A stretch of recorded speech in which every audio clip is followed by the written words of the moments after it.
Assalamualaikum warahmatullahi wabarakatuh. My name is rizky and I'm from Group 3. So, we would like to present about Introduction to Sign Language in Psycholinguistic. But before we start the presentation, let me introduce you about my partners. The first one is Dewi Maharani and Enrique Suban Putra, Fuguh Arnori, M. Ario and the last one is M. Farid Zaki. Enjoy the video. My name is Dewi Maharani, and I'm going to introduce you what science language, introducing of science language. So here, as you can see on the screen, sign language is a form of human language that use hand movements, facial expression, and body language. And psycholinguistic study how sign language is processed by the brain. The study of sign language helps us understand the differences and similarity with spoken language.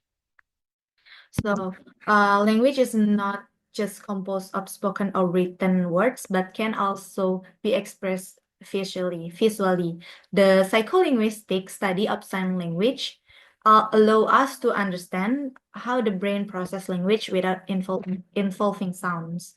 So, this research helps us explore whether the brain process sign language the same way as spoken language. And the second one is common misconception about sign language. The first one is sign language is not simply a version of spoken language. So sign language has its own grammar and vocabulary, and it differs from the spoken language and used in the same country. For example, American Sign Language is more similar to French Sign Language than British Sign Language. And the next one is sign language is a genuine language because sign language has a grammatical structure like spoken language. And the last one is it can express abstract and complex concepts. So many people assume that sign language is just a direct translation of spoken language. However, sign language has its unique grammatical structure and it's a complex communication system. It uses hand shapes, movement, facial expressions, and spatial positioning to convey meaning, making sign language distinct from spoken language. So simply translating spoken words into gesture sign language follow its own grammatical rules, including word order, verb inflections, and pronoun usage. Its different sign language exists worldwide, each with unique vocabulary and syntax, just like spoken language. So additionally, sign language can express abstract concepts, emotion, and complex idea. It's proving that they are rich and fully developed forms of communication. That's all from me. Thank you. Conceptions about sign language. There are 8 points. The first one is universality. Many people assume that one form of visual communication is used worldwide, whereas there are many different forms of visual communications, each with its own grammar and vocabulary. The next is a visual version of spoken language. This form of communication is considered a translation of spoken language, yet it has its own grammar and structure that are separate from spoken language. And next is only for deaf people. And this form of communication is seen as being used only by deaf people, but it is also used by individuals with hearing impairments or speech disorders, as well as by hearing individuals. And next is only about hand gestures. Hand gestures are considered the only element in this form of communications, but facial expressions, body movements, and the use of space are also utilized to convey meaning. And next is easy to learn. This form of communication is thought to be easy to learn, but it requires time and practice, just like any other language. And next, pantomime or picture language. This form of communication is viewed as mere pantomime or a picture language, but it has complex linguistic rules and structure. And next is ability to lip read. It is assumed that deaf people can always lip read, but for many, this can be very difficult or even impossible. And the last one is isolation from the hearing world. It's assumed that users of this form of communication are isolated from the hearing world, but they often find ways to communicate with hearing individuals through interpreters and technology. Okay, that's all from me. Thank you. Okay, method number 3 is arbitrariness in sign language. In many cases, the relationship between sign and meaning is arbitrary, just like in spoken language. However, sign language also has high degrees of connectivity than spoken language. The concept of arbitrariness in linguistics means the relationship between words and their meaning is usually not direct. For example, the word cat does not look or sound like a cat. In sign language, some signs do have a visual relationship with the object they represent iconicity, but not all, indicating sign language also has arbitrary elements. Next, structure and grammar of sign language. Bolognese Sign Language has phonology consisting of hand shapes, hands orientation, hand movement, and location absent on the body. So like spoken language, which has some rules, phonology and grammatical rules, morphology and syntax. Sign language has its system. Its grammar is unique, using space to indicate sentence structure.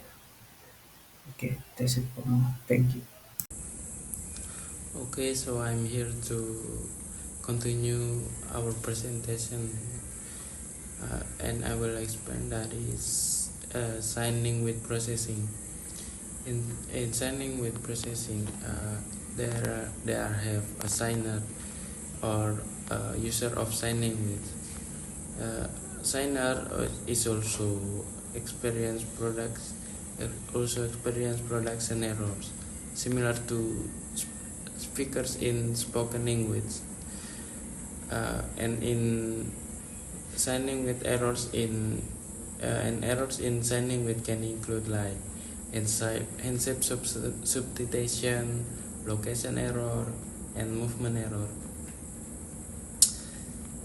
In the production error indicate that sign language has a systematic structure like spoken language.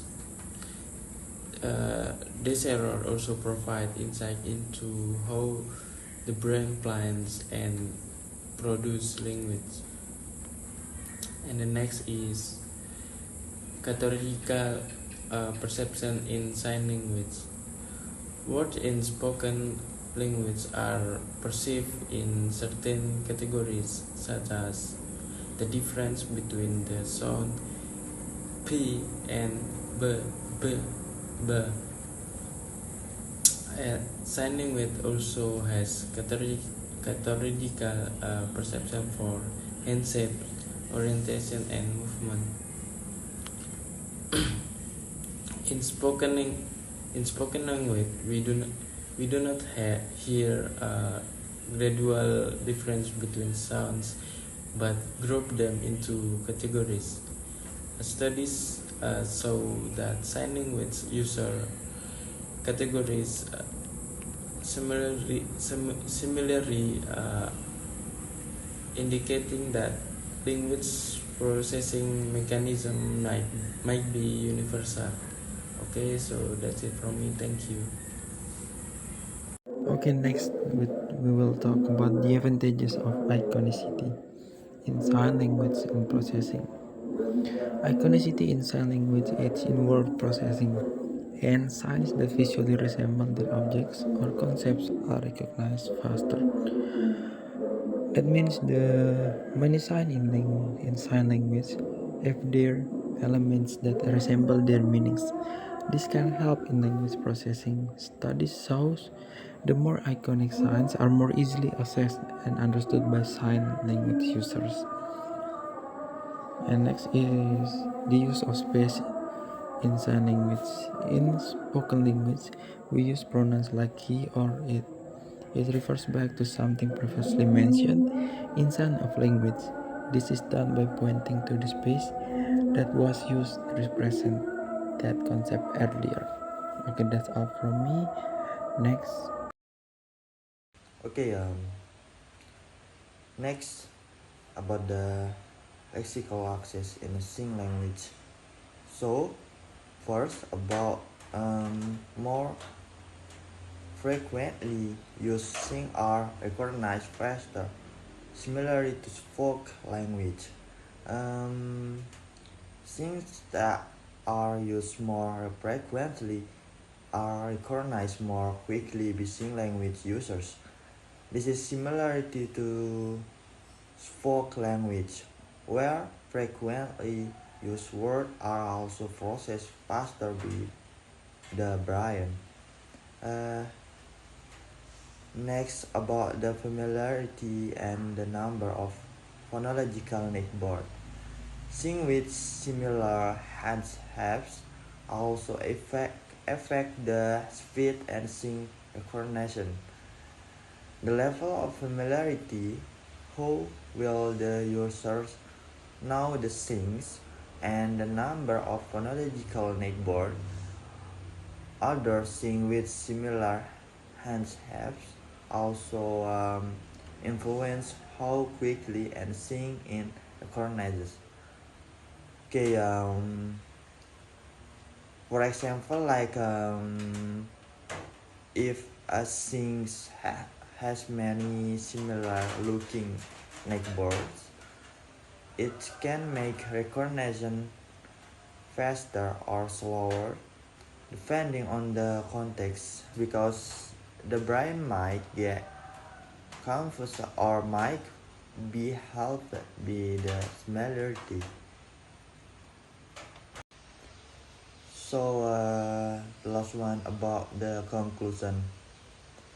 The conclusion is sing language is a fully developed and complex language with grammar and structure equivalent to spoken language.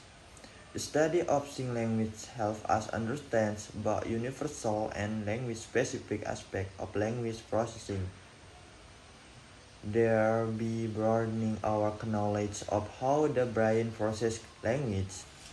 And then sing language offers no insight into the relationship between language, cognition, and perception, as its visual and gestural nature demonstrates that human understand and use of language are diverse and not limited to verbal forms alone.